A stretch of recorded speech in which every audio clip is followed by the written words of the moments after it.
Hi, my name is Lisa Tombulca, and I'm going to talk about the Enron accounting fraud. First of all, what was Enron? Enron was a U.S. energy trading and utilities company. It was based in Houston, Texas, and founded in 1985 by Kenneth Lay, who was the founder, chairman, and CEO. In 2001, the company had 20,600 employees and made a revenue of $101 billion during 2000. Fortune even stated that it was America's most innovative company for 6 years. Let's take a look at the key people of Enron. There's Jeffrey Skilling and Kenneth Lay, who were the founders and CEOs of Enron. Then there was Richard Causse, who was Enron's executive vice president and chief accounting officer. When Enron formed, the energy markets of the U.S. were deregulated, that is, transitioning from government control to free market. Through Skiller's leadership, the company moved to Houston in 1990. Companies would sell electricity to Enron, who would then sell the electricity to individual customers, meaning lots of success. And this claim led to a high competitive environment, therefore the stock prices were very high. Enron executives created the Performance Review Committee. These fired the lowest performers employees without further consideration. They liked the ones that liked risks and banned rules. Then, internet companies grew more popular in the late 90s. Enron launched Enron Online, which was largely successful.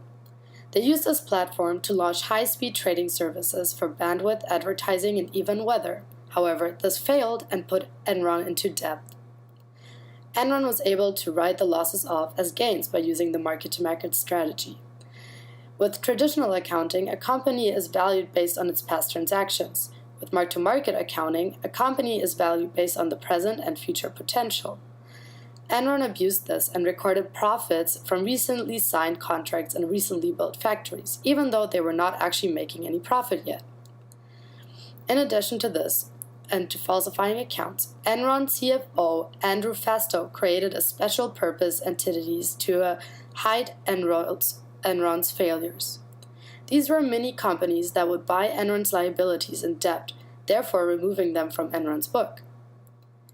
LJM was one of many SPEs and was running by Andrew Fastow and had over 96 major U.S. banks and firms investigated. Since Andrew Fastow is in charge of this, however, he got away with skimming money from each transaction, getting $30 million in profits for himself over this time.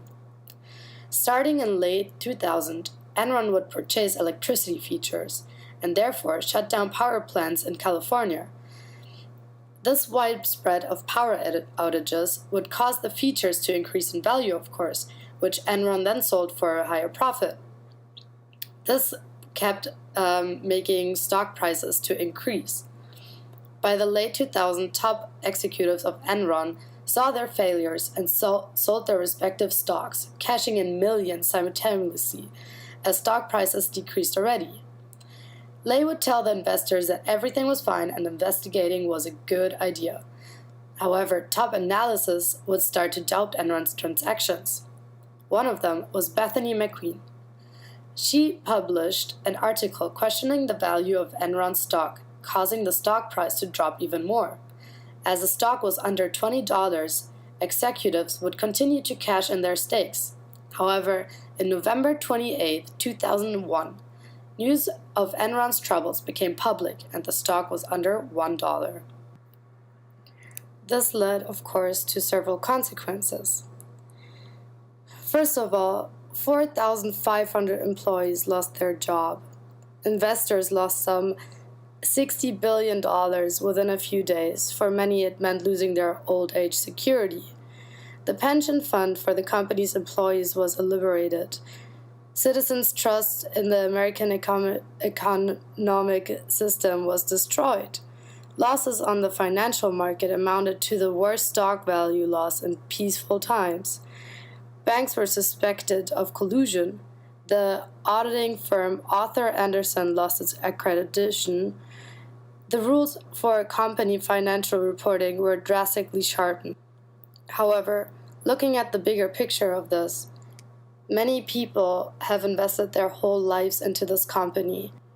Therefore, it did not only hurt the people that were involved in this, because everyone was somehow involved in this.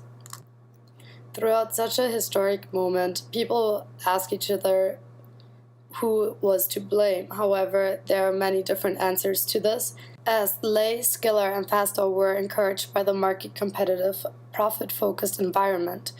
However, the individuals, the company's culture, and the systematic problems of the U.S. market all played a part of this economic historic scandal. Thank you for listening.